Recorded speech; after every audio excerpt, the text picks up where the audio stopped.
Hey, what's up guys? Today, I'll show you an action horror film, Dead Rising, Part 2, Endgame. Spoiler ahead, watch out and take care. The movie begins right after the events of the first film. The military has complete control over the containment efforts against the ongoing outbreak in the town of East Mission. However, the infection is still raging on, so they barricade the city and postpone evacuation.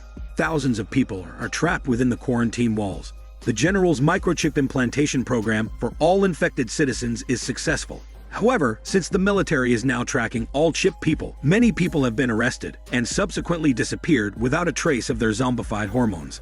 Conspiracy theories are now circulating online after Jordan also disappeared. She's a camerawoman who exposed the treachery of the military in the first episode. 2 years after the outbreak, the town of East Mission is now a barren wasteland. The zombies are now emaciated since they've run out of humans to feed on. But Chase, the intrepid reporter from the previous episode, is still alive and fighting to reveal the truth to the public. An informant tells him that the military is conducting secret experiments on several hostages inside the town.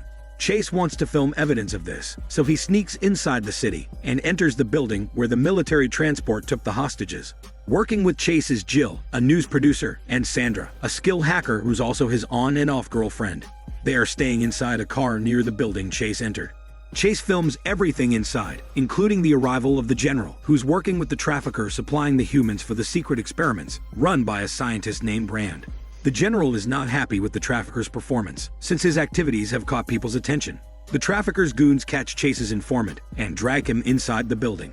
The General commands the trafficker to execute him because he's seen the General already. The trafficker complies and slits the informant's throat. Unbeknownst to them, Chase is recording everything. Back in the car, Sandra urges Chase to get out of the building as soon as possible. He runs through the hallway and enters a large room filled with blue plastic bags. He bumps into one of them and discovers that there are bodies of zombies inside. One of them is still alive, so Chase kills him with a chair. Chase runs out of the building and hides from the soldiers pursuing him by entering a dark alley. However, a zombie senses his smelly ass. Chase fights the zombie and pushes him into a splintered pipe. He reunites with Sandra and Jill, and they drive away. Chase shows the footage of the General to his boss, who refuses to air the video in fear that the military will retaliate. His editor encourages him to develop the story further before they can go public with the story. He thinks that Chase is reckless, and he even mentions Jordan's disappearance. Chase still believes that he will find Jordan, and this is the reason why he's so hell-bent on exposing the General. Afterward, Jill and Chase go to a nearby bar to drown their sorrows.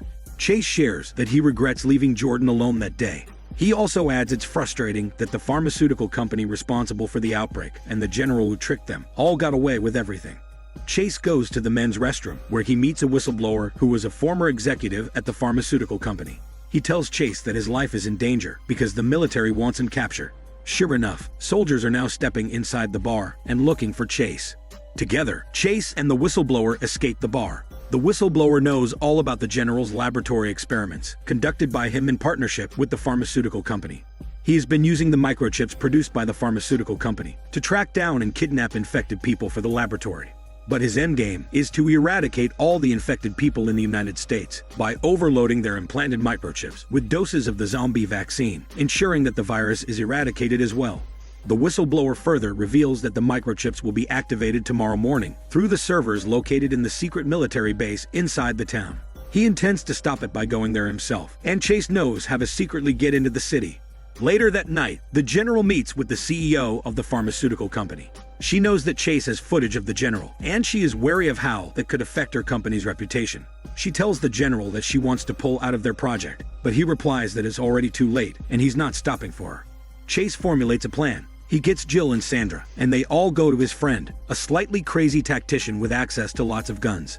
Sandra is reluctant to go along with the plan, but she's microchipped as well, so they only have 24 hours left to save her shitty life.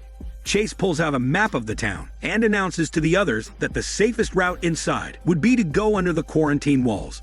They need to get across the city alive to reach the server farm located on the 4th floor of an abandoned military hospital. Once inside, the whistleblower will use his access code to get to the servers and disable them once for all.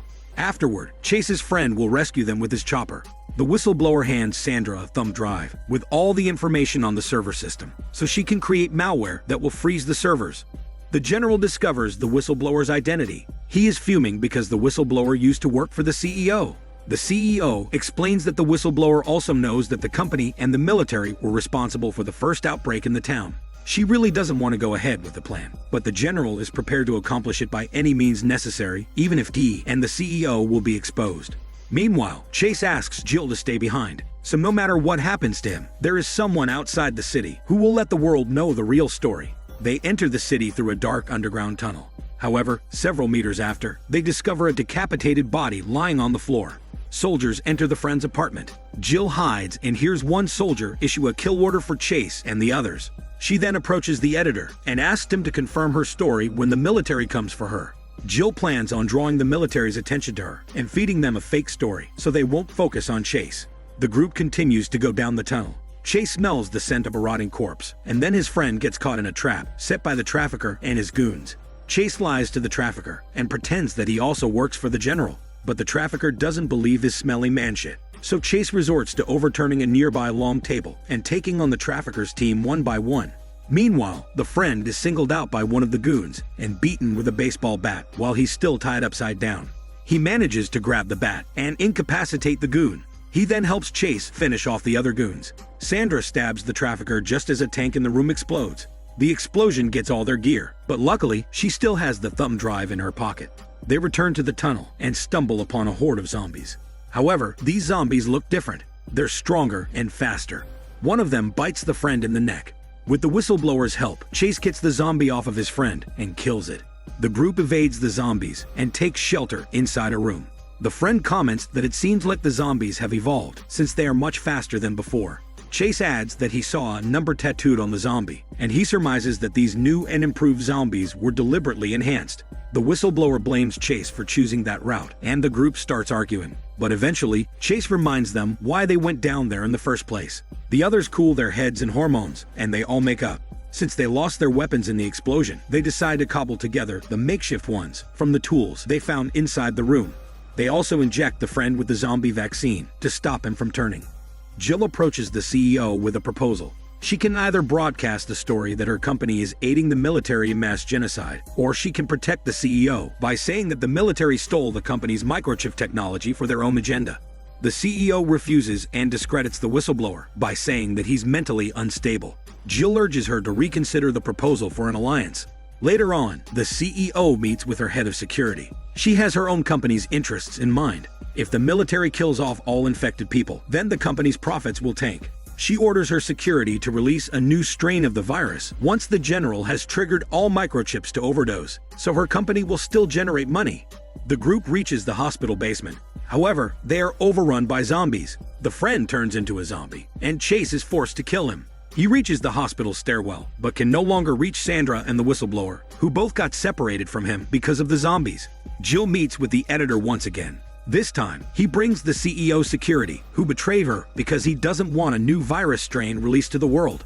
The security gives Jill evidence, proving the company's shady dealings with the military. He also explains that Rand is the head of research for the pharmaceutical company. As part of the agreement between the company and the military, the latter will supply human test subjects for Rand to experiment on as he works on developing the military's program. But secretly, he's also been working on enhancing the zombies and creating new virus strains for the company. He's inside the military hospital in the town, conducting his experiments. This is why the zombies that Chase and the others have been encountering are all faster and stronger.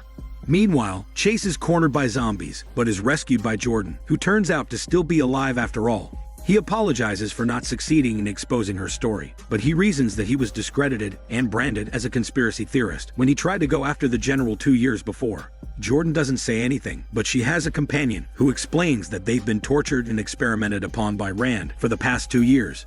Jordan is traumatized by what she endured, but she gathers her resolve and leads the team through the hospital and up to the server room. They hold the tech officer hostage and commandeer the server room. Sandra inserts the thumb drive with the malware into the server computer, but someone from the outside is preventing her. Meanwhile, Jordan goes off on her own to search for Rand and kill him. She makes it inside the lab, but Rand surprises her by electrocuting her. Sandra threatens the tech officer and pressures him to reveal how to get root access to the server. The general has caught on to them and is doing everything he can to hamper Sandra's efforts. Chase notices that Jordan is gone, so he follows after her. He finds Jordan strapped to a table by Rand. The doctor had just injected her with a new virus strain. Chase points a gun at Rand, but he threatens him that Jordan will die if he dies, since she needs the cure he has. He reasons that everything he did was to find a cure that will save humanity from the virus. This specific cure he's working on will give immortality to whoever takes it. Suddenly, the whistleblower arrives and shoots Rand point blank. It turns out his real agenda is to steal the $1 trillion worth of the mortality cure from Rand. After leaving with the cure, he presses a button to release the enhanced zombies from their cells. Chase finds the antidote to the virus strain injected into Jordan. Zombies are now starting to converge in the server room. The tech officer fights them with a gun, but gets overrun by the horde. Sandra finishes uploading the malware and aborting the microchip program. She gets inside an elevator just in time before the zombies reach her. Chase decimates several zombies to get the antidote injected into Jordan. He is successful in curing her, and they both leave the lab. Sandra gets to the roof where the chopper is waiting. They are followed by Chase and Jordan. The general orders military airplanes to bomb the hospital. The helicopter makes it out in time, just as the bombs hit. Hours later, the whistleblower is walking through the tunnels out of the city when he's shot by soldiers. The movie ends with the whistleblower dying with his whistleblowing life, and the immortality cure being lost forever. This is Daniel CC Movie Channel. Stay safe and enjoy your day.